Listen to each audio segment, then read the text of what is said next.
information that you might want to consider. Inday Sara does not do anything na last minute. Hindi siya, she tries to control her impulsiveness. Alam niya may tendency siya to be impulsive, lalong-lalo na minsan pag nagsasalita.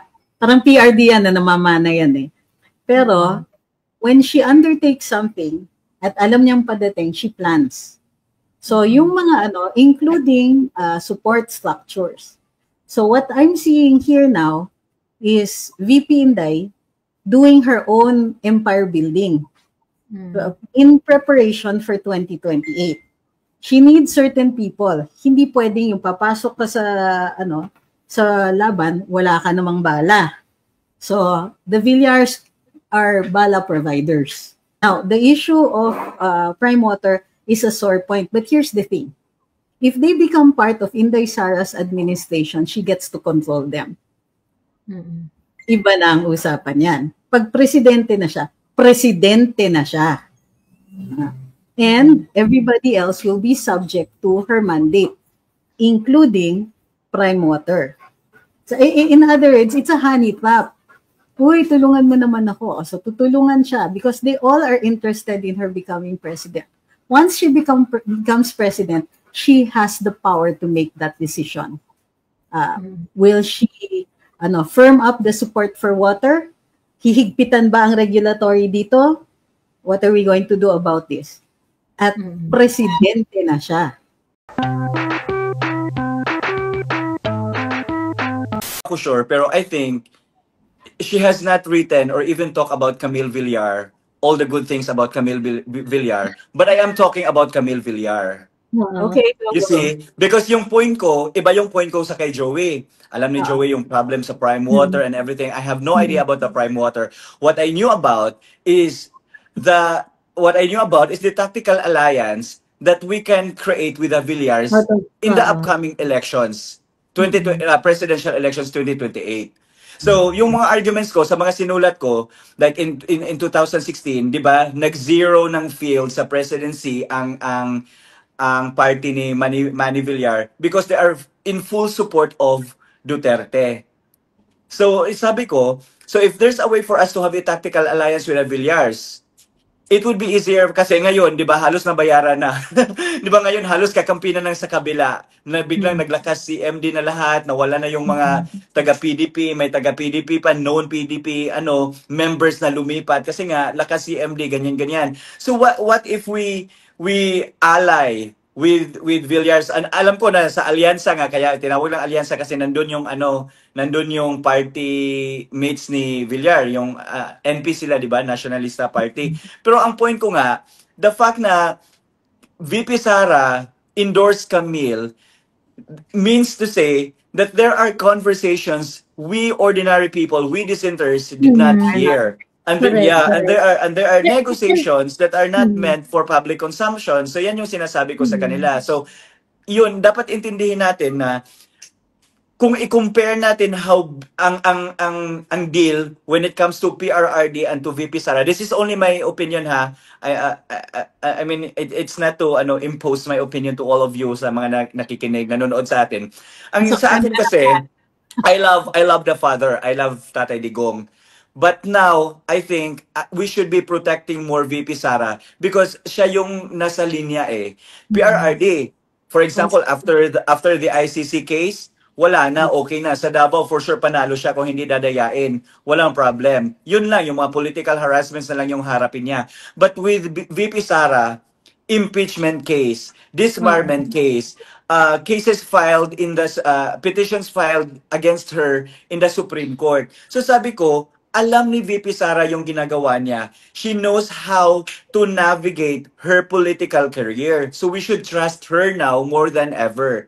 Ikaw yung nasa ikaw yung nasa nasa line of fire ka ngayon, tapos bigla mong i-endorse ang presidential sister, bigla mong i-endorse ang one of Alianza members, Camille Villar. So there must be really something behind that all of us did not see or did not realize that VP Sara has realized.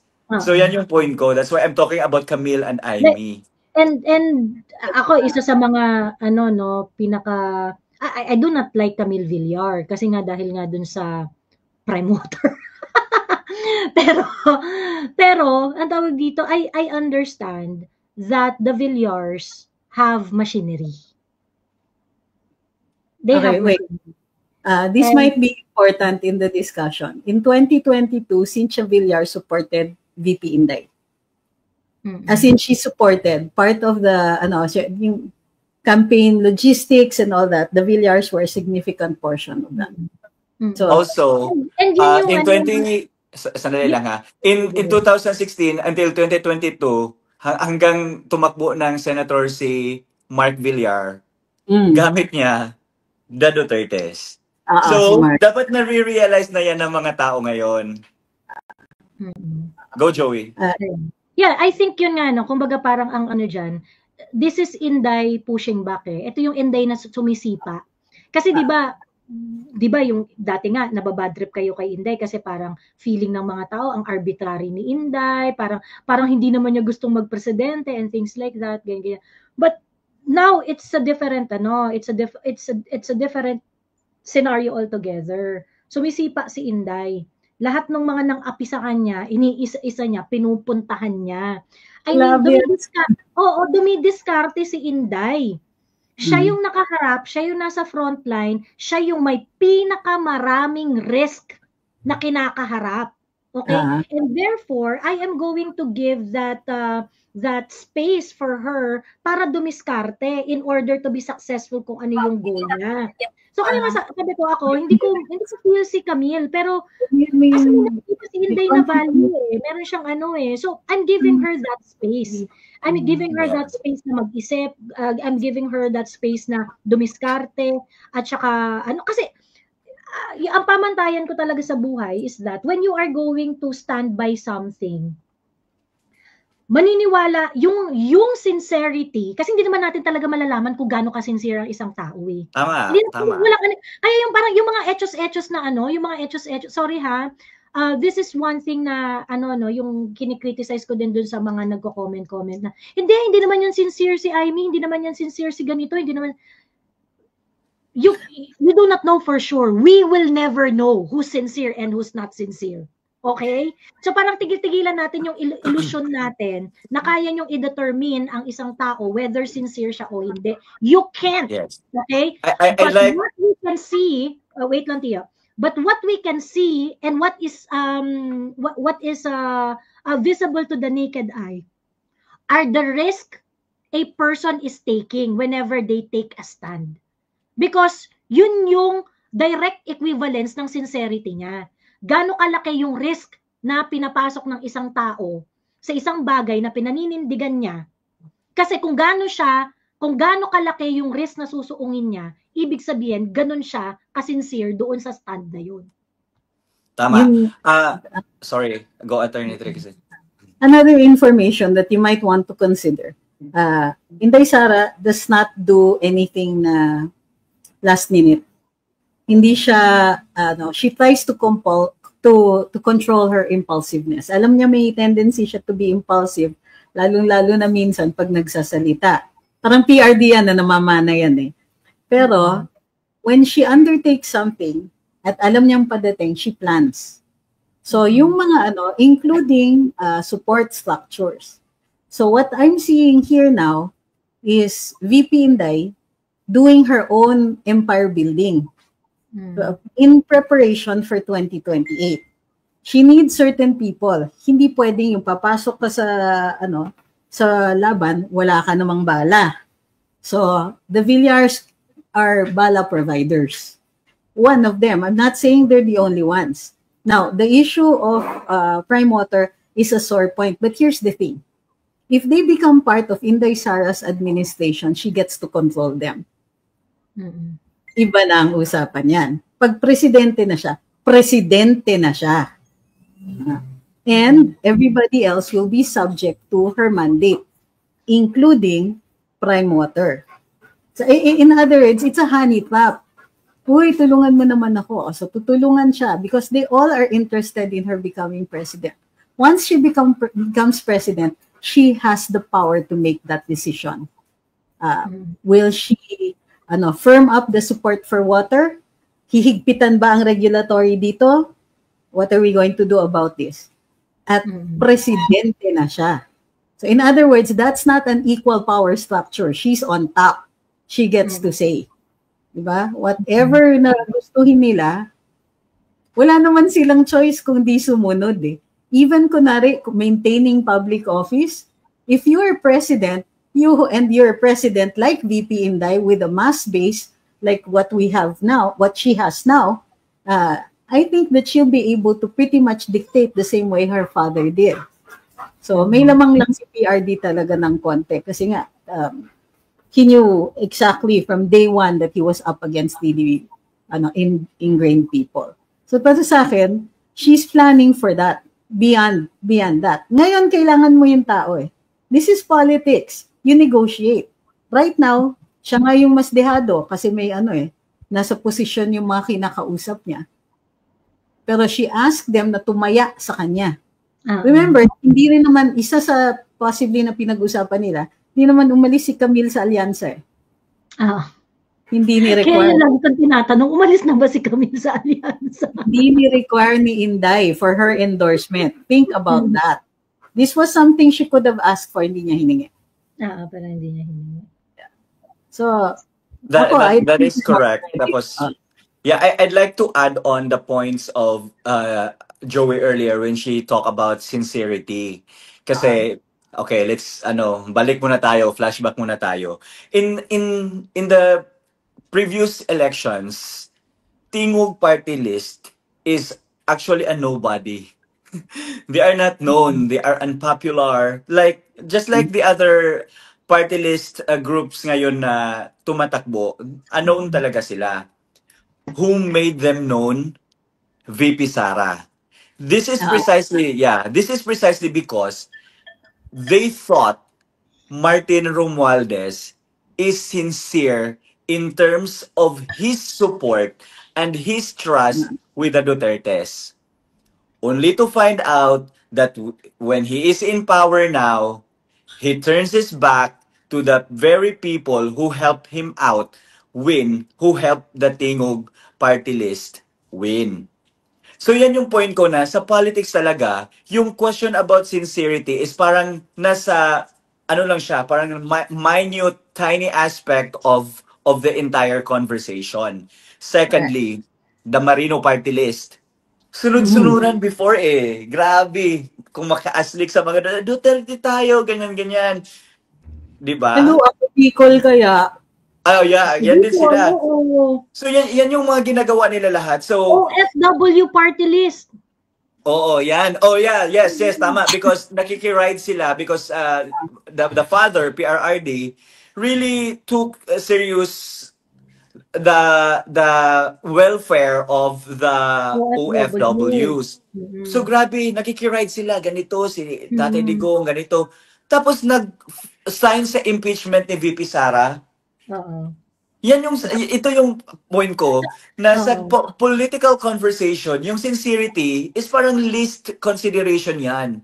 Dapat nasa strat tayo, nasa alliances, and sino yung makaka-help sa atin get the highest position or secure the best political positions for us to advance our advocacies or the things that we want to do in the Philippines. So kaya nga, yan yung nakikita natin ngayon.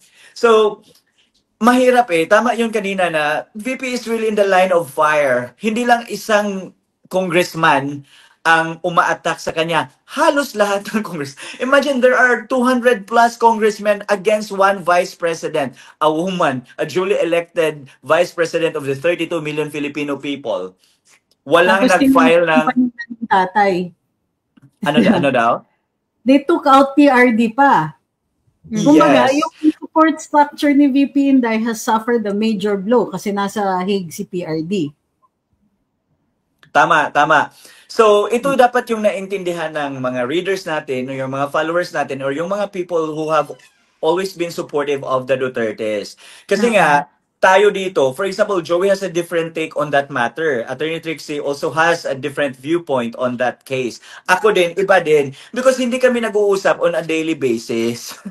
Hindi, wala talaga kaming conversation. Kanya-kanya kami ng mga analysis. Kaya kung makikita niyo kayo ngayon, there are only parang small chunks of public viewpoints, public opinion na magkasundo kaming lahat. Pero when it comes to the other aspects, iba-iba kami ng pananaw. One prime example is during the HOR hearing ng yung mga sa fake news, 'di ba? Joey has a different take na yung about sa speech, yung may mga control and everything. In front of Joey's face, sorry, Attorney Trixie said, I disagree with Miss Joey. Kasi nga, we're not conversing. Iba-iba kami ng analysis. So yung mga nag-float ng idea na mga double agents kami, mga bayaran kami ni ganyan, I think it's time for you to step up the game or to level up the conversations. Make it level-headed. Diba? Correct. Make it something na substantial. Hindi yung just because we talk about these people, automatically we are double agent. Pwede, ako siguro triple agent na siguro ako. Kasi nga, di ba, after PRRD, endorse Ariel Kerubin, I think ako siguro ang isa sa may following na umatake na I support the Dutertes but I cannot support Kerubin. Tapos ganyan yung mga reasons ko. Di ba? So, ang iba din, may nagsasabi na we should trust Tatay Digong now because siya na nga ang nag-endorse kay Kerubin. Sa akin, I cannot trust Kerubin. I trust Tatay Digong but I cannot trust Kerubin. Especially knowing na he is also endorsed by Isang Bayan. An Isang Bayan coalition, if you look at the entire structure of that coalition, it is convened by Attorney Howard Calleja. And it is being led by Justice Carpio. And tapos itong dalawang tao na to, sila yung first na nag-file ang petition in the Supreme Court about VP Sara's confidential funds. Now, Kerubin is there talking to them. Nakipag-alay siya sa mga taong yan. So sabi ko, where does your loyalty lie?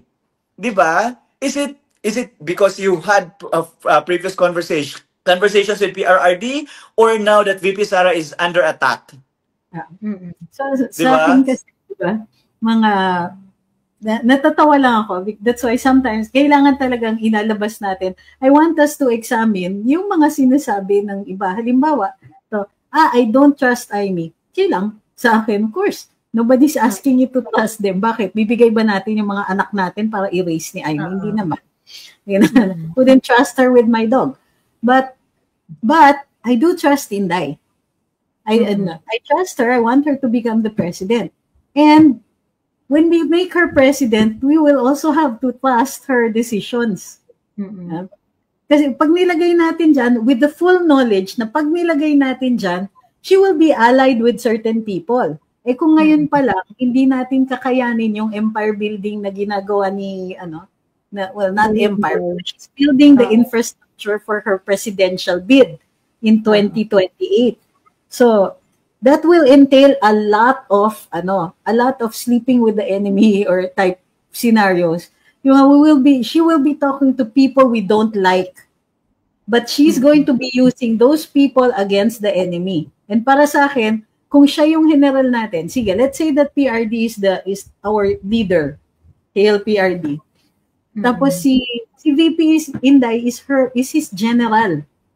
Yan yung pagkakatiwala, tayo sundalo. Pag sinabi ni Inday, dito tayo pupunta ako doon. Saka na ako magtatanong.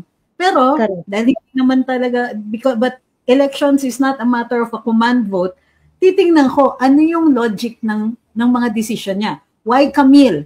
Why Amy? Why not all of these people? Why did she not say na, sige, I withdraw my nominations, yun na lang sa tatay ko? Why didn't she... Hindi rin niya dinidiscuss yung mga plus 2 ng tatay niya. Walang ganon. Nothing. Parang, sige, this is just another one of those things. It's just another hill to climb. Okay. But when Inday climbs those hills, I will be there with her. Because, ang tingin ko, siya na lang talaga yung may kayang gawin what we want, the changes that siya na lang ang may kaya. She's the only one with the support, only one with the base, only one with the pedigree, kumbaga, if you believe in that. to be able to do this. So, Add ko lang din, attorney, because you're talking about VP Inday building the infrastructures of her presidential candidacy in 2028 if she really wants to run in 2028. Ganito yung point ko. After she endorsed Amy Marcos, ano yun, tumaas ang survey, ang rank ng survey ni Amy Marcos. Now, if you look at the recent survey publicized by SWS, mas dumami ang vote na nakuha ngayon ni Amy Villar sa Mindanao. So, yan yung point ko. Yeah, since we're talking about infrastructure building for her presidency, yan yung point ko that the political base of VP Sara is still really, really intact. And that is something that they are trying to destroy because with that political base, it would be hard for them to really shoo away VP Sara in the 2028 presidential elections. Tapos ngayon, 'di ba sa previous surveys, hindi natin nakikita si Camille nasa 17, 18. Ngayon, always pasok si Camille sa top 12 and that's after VP Sara's endorsements. Nagma-matter ba ang endorsement ni VP Sara? It really matters. It really actually, ako, si Sen Amy, hindi naman siya talaga part nung ko eh. Kasi hindi naman in-announce na in-endorse si Sen Amy ng si Sen Amy ng, I think she's really articulate, matalino, talagang worthy naman talaga si Senator Amy na maging senador. Pero when I was calling for, early on, when I was calling for the Dutertista vote, firm ako dun sa stand ko na if hindi siya endorse ni Inday Sara or ni PRRD, kung hindi siya makakuha ng Duterte endorsement, I'm so sorry. Kasi ibig sabihin nun, baka nakikita nung mga na she's not a worthy partner dun sa cause nila ng mga Duterte moving forward. So, may call to action then na Dutertista vote, yung consolidation ng Duterte support base is really to vote kung sino yung susuportahan. Botohin kung sino yung susuportahan. And then, we got the endorsement. Later, meron namang mga endorsement. I mean, ang sa akin kasi, I find it unreasonable yung mga tao na, ay hindi, suportado namin si Inday pero hindi namin suportado yung choices niya. Ganon. Parang, hindi po kasi hindi siya pang isang breath, gano'n. Correct. Parang hindi siya pwedeng magsama sa, hindi, kasama na, suportado namin si Inday, pero I'm so sorry, Inday, hindi namin iboboto yung mga in-endorse mo. You know, dalawa lang yung in-endorse ni Inday, kasi yung initially, yung Duterte is really from the father. And si Inday, kapag ini-endorse din niya yung Duterte, sinasabi niya, ito ang bilin ng tatay ko. Diba? So, kumbaga, parang ang klarong choice dito ni Inday is yung dalawa, yung +2.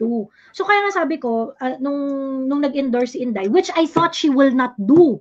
Akala ko hindi siya mag-endorse eh. Kasi sinabi niya nung una na hindi siya mag-endorse and then she reconsidered. Dahil nga siya, nakidnap na yung tatay niya, ang dami-dami nang nangyari, ganyan-ganyan. So, sa akin, yun nga Inday is not gonna be perfect. She's not gonna be perfect. But like what Attorney Trixie and Tio were saying, na tutulungan ko siyang i-build yung empire niya. And I am going to accumulate wisdom and I'm going to grow with Inday Sara dito sa journey na to. I'm gonna stand by her. Ganon. Of course, may mga decision na parang, bakit kaya ganon? I would want to understand more. Pero, mas importante sa akin yung desire na to really survive this so that we can do what we have to do. Correct. If float ko lang din na ang idea na to, Attorney Trixie, Ms. Joey, na when VP Inday Sara became the mayor of Davao, pinalitan niya halos ng mga tauhan ni Tatay Digong. That signifies she has her own way, completely different from the ways of her father. Yan lang. Diba? Ibalik natin yung allegations / accusations nila. Sa mga nakikinig at nanonood ngayon, sila yung double agents. Okay? Ako, alam ninyo yan, naisa publiko naman din ito, I used to work for VP Sara. She knew me, I knew her, we talk, and ang mga tao lahat sa OVP, friends ko. So ako, hindi talaga ako double agent. Yung nag-a-accuse sa akin or yung nag-a-accuse sa amin, sila yung mga double agent. Kasi nga, wala naman talaga silang access. Hindi sila nakakausap, hindi nga sila nakikilala ng mga Dutertes. At least nga, ako lang talaga, I'm not bragging, I'm not boasting. Ang sinasabi ko lang, at least nga ako, personally ko sila nakakausap, na nakakausap ko sila kung ano yung mga personal take nila sa mga bagay sa issue na ito. At hindi ko nga yan pinagyayabang. Pero yung mga nag-a-accuse sa akin, sa amin ngayon, sila pa yung lakas makapagsabi na, as if naman araw-araw kayo nag-chat-chat ng mga Dutertes na alam nyo ang galaw nila and everything. Nakakahiya, di ba? Ngayon lang ako nagsalita ng ganito kasi nga, may mga tao pala talagang naniniwala sa mga tanga, no? Alam mo yun? I mean, di ba? I mean, naniniwala sila sa mga taong wala ngang access, wala ngang contact, walang direct line, walang mga ganyan.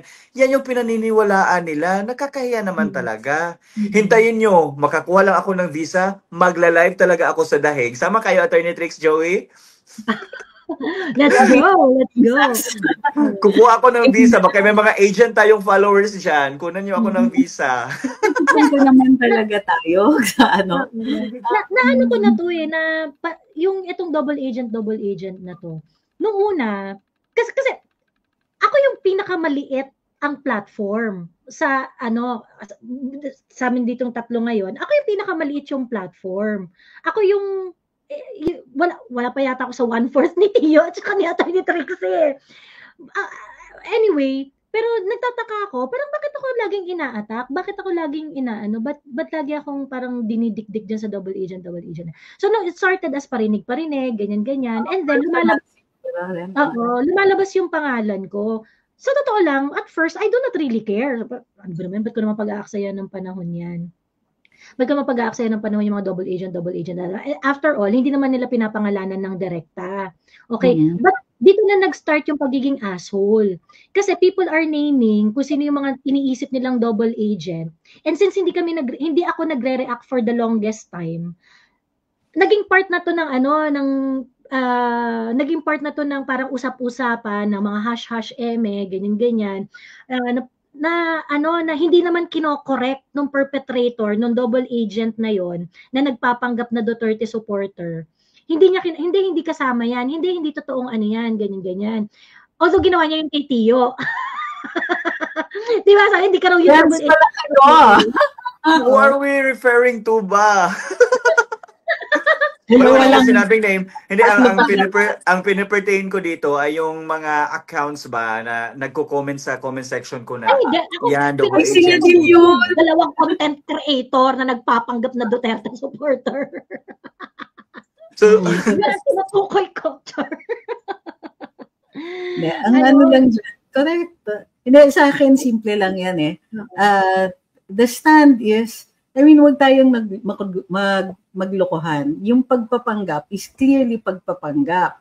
Sasabihin nila, they're diehard this or that. Hindi. Kung diehard ka ganyan, bakit mo ginugulo si na VP Inday? Now, tignan niyo itong sinabi ni Sandy Min. These are what you call deliberately misunderstanding. Kasi ang sinabi natin, inumpisahan ko with, okay, you have a following like this, you are a very strong defender of the Vice President and of the Dutertes. And therefore, balakid kayo dun sa mga nasa kabilang parlor. And so it is necessary to take you down in order to get to the VP or to get to the other Dutertes. Hindi yan, that's not simply the defense na maraming following si Tio and therefore ganyan. Hindi, you're missing the information. And this is a deliberate shortening of the of the reasoning that we have provided. So, Sandy Min, sana, di ba, wag naman yung intellectual dishonesty gaya ng ginagawa mo. Yung you will deliberately leave out a very, several steps in the logical sequence. Number one is the following, which only proves the accuracy, the weight of the defense of people like Joey and Tio, and I guess to some extent myself, na in the defense of the Dutertes. And it is necessary. Tawagin na ganyan. And kaya necessary yung mga ganitong deliberate misunderstanding, statements that lack very essential parts of the logical sequence. Necessary nilang gamitin ito because otherwise they have nothing. Mm. Ayun. So, sorry, Atty. Trix. Ang isa pa is, post sila ng post, and yes, minsan di nila aaminin. Ako, I don't care about those posts. Pero, sinusumbong na sa akin ng mga followers ko that these people call up some of the followers, tinatawagan nila sa messaging, pagkatapos, sasabihin pa na alam mo, ganito. Although once challenged na magpakita kayo ng ebidensya, sasabihin, maniwala kayo sa akin. May mga ganyan-ganyan pa. Maniwala kayo sa akin, direct contact ako kay PRRD, pwede ko siyang tawagan. So, pakita niya yung picture. Tapos mapakita niya yung picture. Tapos, huwag kayong maniwala kay Trixie, hindi yan totoong abogado. Kakaloka, di ba? Tapos lumabas alam nyo ba na pet peeve yan sa mga Dutertes yung ginagamit yung pangalan nila? Like, friend ako ni ganito yan, ganito, pet peeve yan sa kanila. So, if you are someone peddling a narrative of against us na we are double agent and you are saying or you are telling your followers na you have access sa kanito, may direct line ka and everything, mga ganyan, yan? Alam ng mga Dutertes talaga na you are lying, parang mga ganyan. So, sinasabi ko nga ito, it's because, not really because I have access to them, but I'm able to talk to some of them. Kasi nga, neighbor lang kami, di ba? Yan yung point ko. Neighbor lang kami, malapit lang kami dito. Tapos ang din dyan, is yung nag-comment ka na, mag-a-add lang ako. Tama yung sinabi mo, Attorney Trix. Ang point kasi, bakit dumadami yung following namin? Because nga, we are making sense and people believe what we are believing. Diba? Tapos para bang we are tapos we are sharing the same sentiments and everything, mga ganyan. So nakikita din natin na sila yung uma-attack sa amin, paliit yung following nila. Meaning to say, they are losing credibility. So the moment they open their mouth and then attack us, label us, name call us, assassinate our characters and everything, they are also attacking their credibility. And people notice that. Hindi na kasi bobo yung mga tao. They know how to weigh things out. You know what I mean? Tapos, yan yung hindi naintindihan din ng ibang tao. Kasi nga, yun talaga, mas naniniwala sila sa tanga. May request yung mga TikTokers. Sorry, medyo out of topic ito. Usually kasi, meron kasing gift goal sa TikTok. Tinataasan ko na nga siya, inaabot pa rin nila. Because at the end of that, may karaoke nights. So, tinatanong nila, may karaoke night. Well, hindi pa umaabot, pero parang 10 na lang aabot na sila sa gift goals. Mapapakanta yata ako. Mapapakanta ka na. Mapapakanta yata sa mga tiyo. Anyway, I'm not gonna stay long kasi may write-up pa akong gagawin for my other job. So, I'd like to say thank you. Yeah. I'd like to say thank you, Attorney Trixie, Miss Joey, for the opportunity. It's fun pala na magla-live, no? How about gagawin ko din to? Magla-live na din ako, ganyan. Hindi. Supposedly, nasa ako ngayon, nasa News 5. I'm supposed to debate with the mainstream media people. Tapos when I knew during the briefing, when I knew that Richard Hidarian will not be around due to conflict of schedule daw, so parang sabi ko, it's useless because it's useless because gusto ko talaga siyang ma-meet in person, and yung gusto ko siyang maka-argue in person. Yan yung isa kong reason. Tapos so because of that, I didn't book a ticket. Hindi ako pumunta. So News 5 was trying to get my information dahil sila na magbo-book, pero sinabi ko hindi na kasi may other task na akong gagawin. So dapat sana ako ang nandun. Tapos wala lang, shinare ko lang sa inyo because ano pala, In-invite din ako dyan. in-invite din ka? ako. Pero tinurn down ko. Tinurn down ko agad. At first, kasi nga, nandun si Richard, gusto ko talaga siyang, to really test his intellectual, capacity, di ba, ganyan. Tapos supposedly, because we're talking about the, parang yung proposition is, sino ang dapat mas paniniwalaan ng taong bayan, mainstream media ba, or people on social media, mga ganyan. Tapos gusto ko sana, one big example is si Richard Hidarian. So, sayang, hindi ko nagawa kasi hindi ako pumunta. Pero tama lang din na hindi pumunta si Richard kasi baka mag-aaway kami doon live. Anyway, yeah. Mabuboost yung rating ng TV5. Feeling ko talaga, ganyan. Kasi may listahan ako, di ba? May listahan ako sa, di ba? Balik ko lang muna ha. Ano na to, mga 2 minutes. Di ba, we are being accused of like peddling false misinformation, disinformation, fake news, ganyan. Tapos sinasabi ko, mostly kasi opinion yung sinusulat analysis of the current political landscape and all those things, ganyan. Pero we have Hey Daria na, di ba? Yung ano niya, yung the same thing. And yung projection niya, di ba? He's very credible. He's someone who always speaks facts, who always, ganyan. Tapos he's with media. He has a lot of interviews with his network, outlet, and everything, mga ganyan.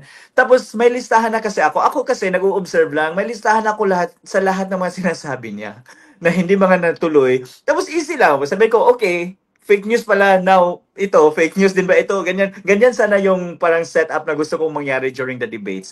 Pero hindi nangyari. Maybe it's God's redirection kasi nandito ako sa live ni Attorney Trixie. And ganito pala, masaya pala, no? I mean, in writing kasi, I still have parang ample time to parang construct and reconstruct my sentences. Kasi nga, nababasa ko, medyo offensive ito, ganyan. Dito pala, naturally your idea comes out. Kaya naintindihan ko pala na when things get frustrating, kaya pala nagmumura si Joey. Oo. So kanina, 'di ba, we're talking about Tulfo. Wala na yung energy ni Joey pag ganyan na. So ganito pala kasaya. Parang conversation. Malalim ang gabi. Oo, ganyan. So, yun nagtatransform. Sige na, hindi na ako magtatagal. Thank you again, guys. And continue to support the three of us and the rest of the Pro Duterte, the real Pro Duterte supporting sa social media. Yeah, I assure you na... Till Sunday, no? Oo, ganito na lang every Sunday. At least naman hindi ako makapag-inom. Kasi may schedule ako, ganyan. Sige, well, siguro every so often, pwede, kasi may times talaga na mas masaya i-discuss as a group. May mga issues na mas maganda group yung discuss. I think ngayong week, 'di ba 2 weeks na, I think we should do this na lang para it would be parang easier for us to explain things out to people who misinterpret or misconceive. Yung iba who have difficulty, lalo na pag binabasa nila mahaba na blog post. Yung attention spans kasi of people are getting shorter. So, pero manonood sila kahit mahaba yung live, kasi makikinig lang sila na it's easier. Para yan din yung na-realize ko. Kasi hindi ako speaker, hindi ako talker. I am more into writing. So, dito ko naisip na, may difference pala. So, maybe, soon, magla-live na din ako. Sige na, thank you guys. Bye-bye. One last, Tio. Sa UP, 2 levels ng entrance to the College of Law. The written exam and then the interview. Where your skills in arguing, you're at least, yung meron kang idea of how to argue verbally. Or So it's part of the training to become a lawyer, particularly if you're going to go into litigation. So tandaan mo yan. Live might be your training ground. Oh my God. Yeah. Excited na ako. Nag-argue na nga ako, hindi pa ako lawyer. But it's still good training. Yeah. Yung live, ang nakatulong sa akin maging sec. And I think people might be looking at it as it is not a stepping stone, believe me. But it is a place where yung pagla-live is a place to hone these skills.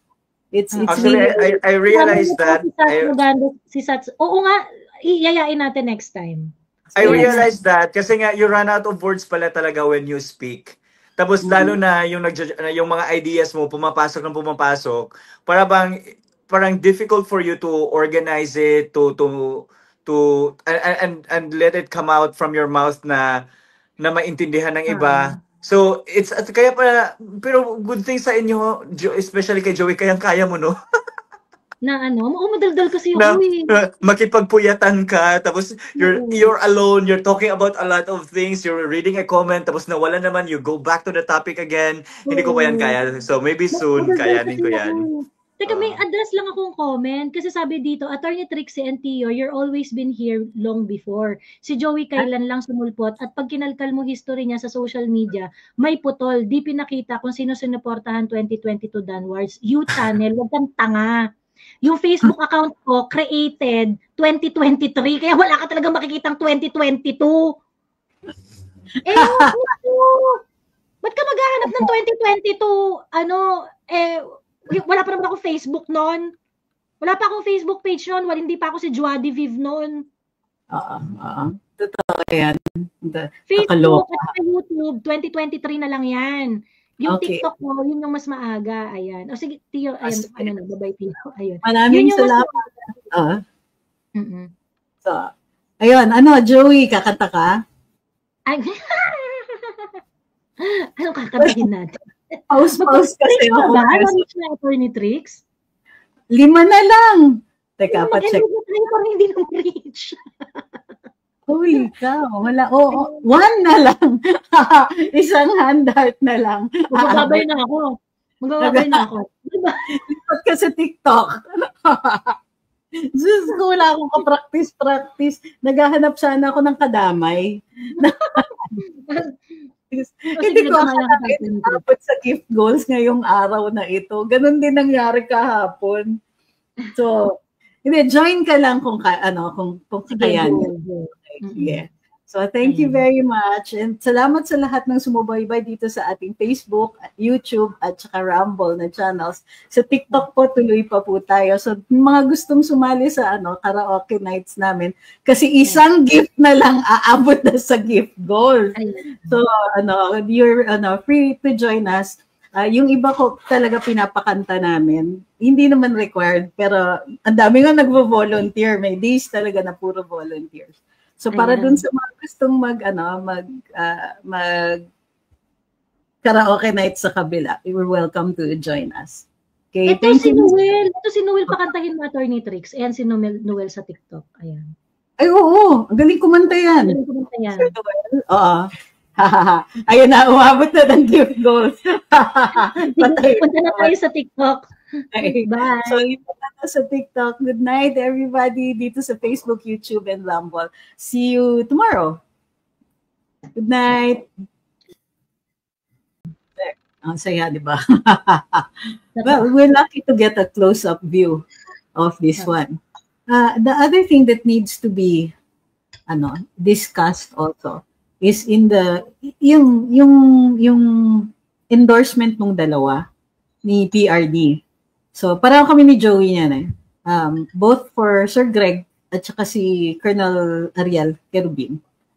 I think that with one of two things yan, may theories yan eh. The first theory is that since PRD is in detention, he would not know, he might not know pala the dynamics. Nasa na ba sa positioning si Sir Ariel? Nasa na ba sa positioning si Sir Greg? Nasan, di ba? And how does it play into it? Will his endorsement count? Because even when PRD was president, yung endorsement niya sa ibang mga kandidato niya, hindi swak. Hindi siya naka 90% na dun sa mga inendorso niyang mga tao. Pero naka 0 talaga dun sa, yun, naka 8 inidoro talaga. Yun yung ano. So, kumbaga, in the negative, nag-work si PRD.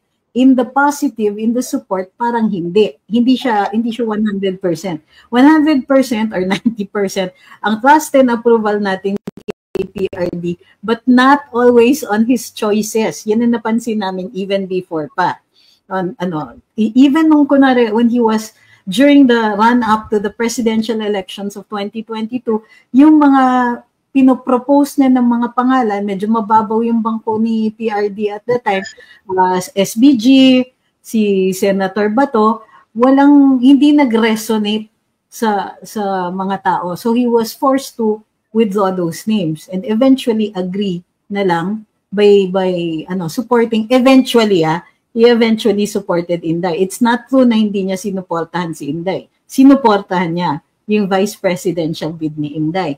He did not necessarily support her running mate. Ibang usapan yon. So, pero what does ano yung significance ng pag-endorso ni Presidente Duterte dito sa dalawa? Your thoughts? Ano meron? It's a message rather than, ako personally, clear ako. I will go wherever Inday goes. So, yung endorsement ni PRRD na additional to kay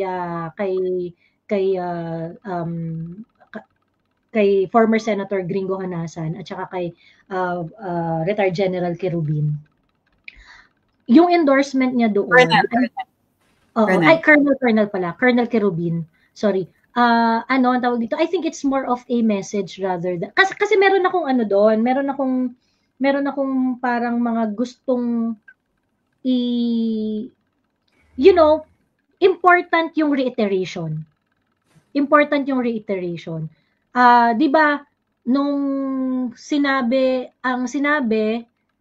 I don't know if Pulong is reiterating na yun yung merong plus to si PRRD. Was there any reiteration? Parang walay na, no? Walay na. So parang yung una. Parang messenger lang siya. Oo. Ang may reiteration kasi sa kanilang dalawa, si Honasan, kasi si Honasan, choice yun ni Pulong even before siya pumunta ng Hague. Tsaka ni Baste, si Gringo Honasan. Pagkatapos, sa side ni Inday, hindi pa naman niya nire-revoke yung endorsement niya kay Camille, pero wala rin siyang reiteration kay Camille. Si Inday, bonggang-bongga ni reiteration niya kay Amy. Bonggang-bongga na reiteration ni Inday kay Amy. I mean, every time she has an opportunity, she would always say, no, I trust Amy. Si Inday na yung nagsasabi. Kaya hindi ko maintindihan itong mga to na parang, bakit double agent sa amin? Hindi yung maging sack resistant dito. Diba? Doon ako they are floating that argument because they have nothing else to say. So the only thing that they can think of is to really parang attack our credibility that we are all double agents here because they cannot analyze something, they cannot rationalize things the way we rationalize it. So yan yung point. Tiyo, ano daw yung message? Ayun nga, ang tingin ko, ang message doon, the two of them are both they are both soldiers. They are, I think, parang... Former coup platters. Ganyan.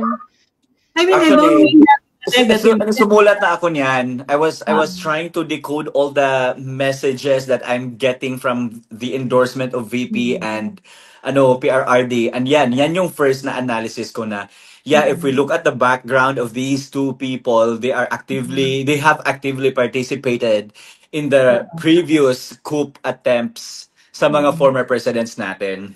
So it's telling something. It's a message that we should it's a message that we should all parang think about.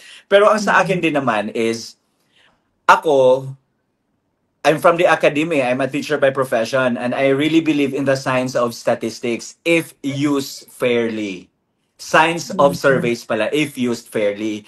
Now, if you base it on the recent surveys, practically and realistically speaking, not all members of the Duterte or the PDP Laban slate will win the 2025 midterm elections. Correct. Okay. Now, VP Sara endorsed 2 and FPRRD endorsed 2.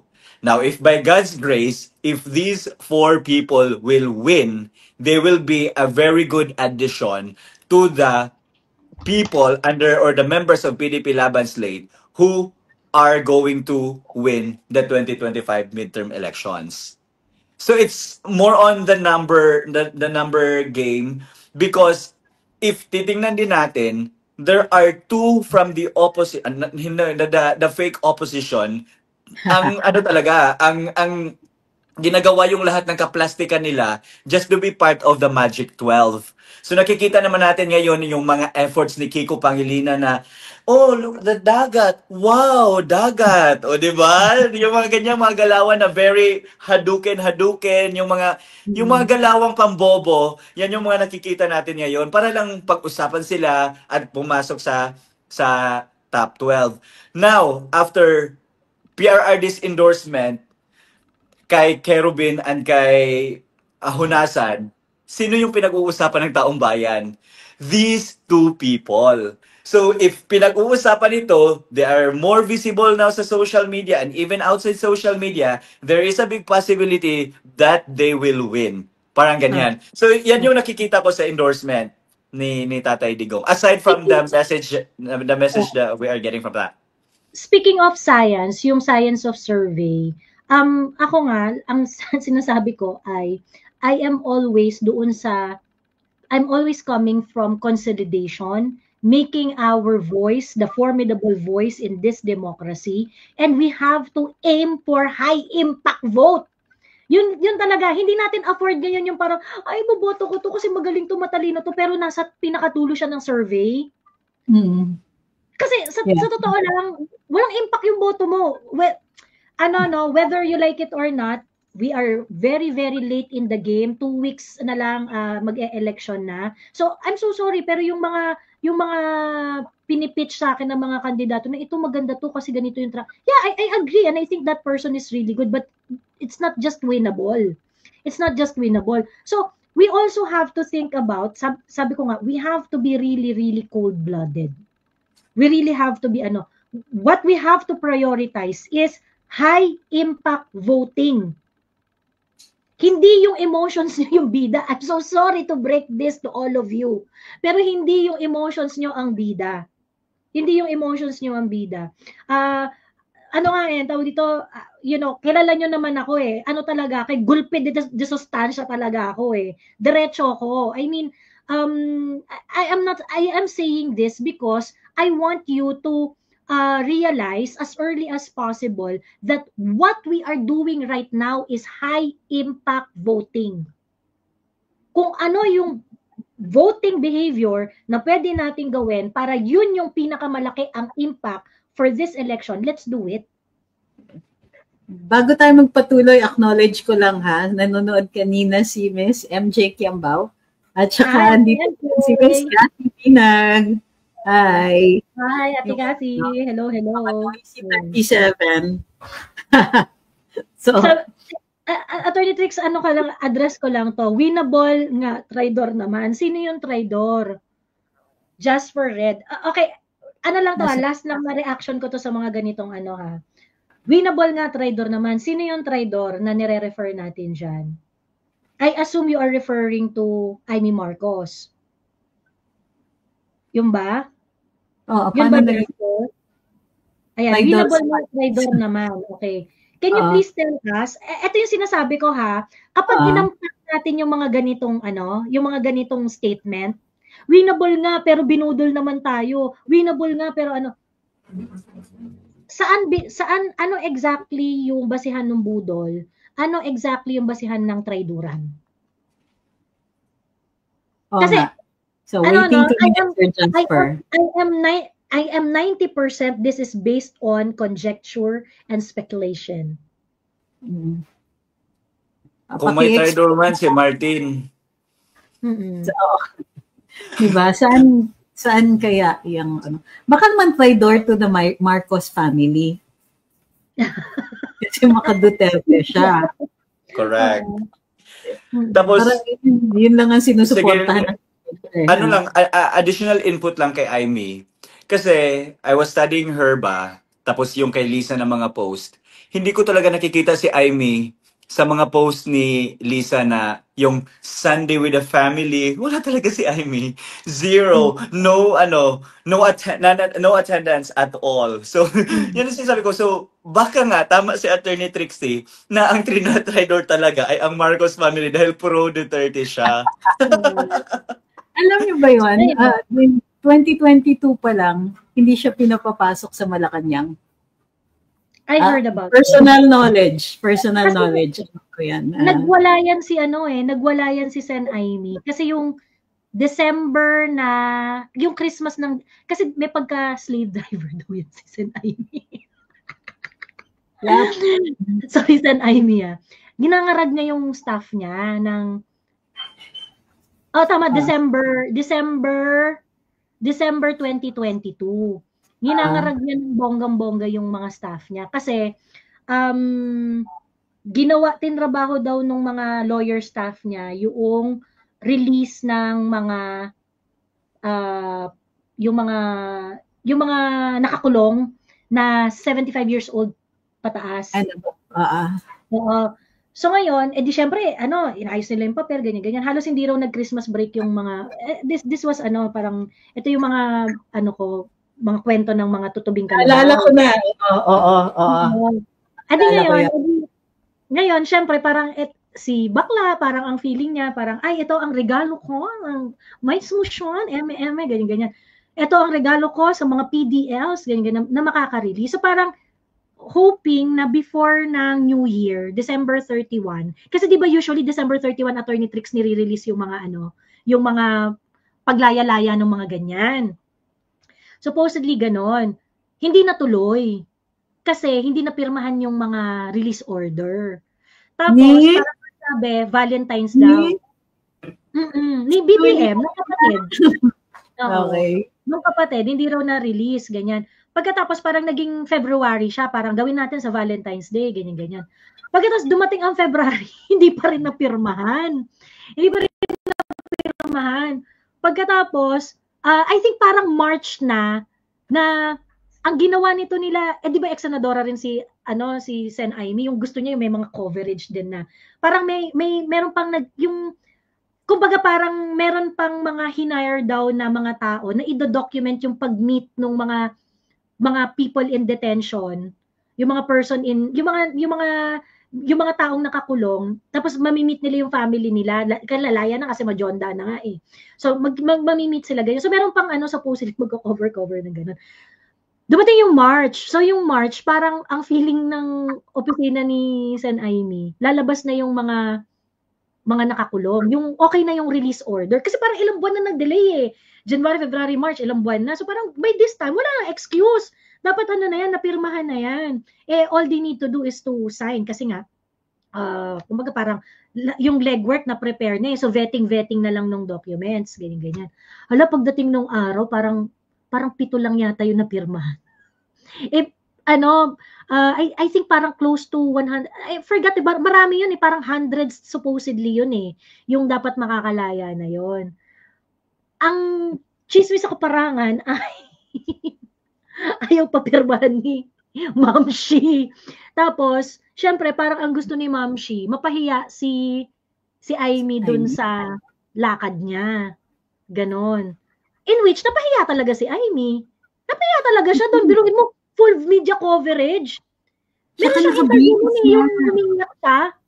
Nag-iyakan yung mga detainees. Kasi yung mga preso, kasi naka-impake na, naka-makeup na, naka-hairdo na, palalabasin na lang sila. So, ang sakit na, ang difference kasi, normally yan, kasi the Supreme Court has taken cognizance na mayroon pa rin, at hello DOJ, kamusta kayo dyan?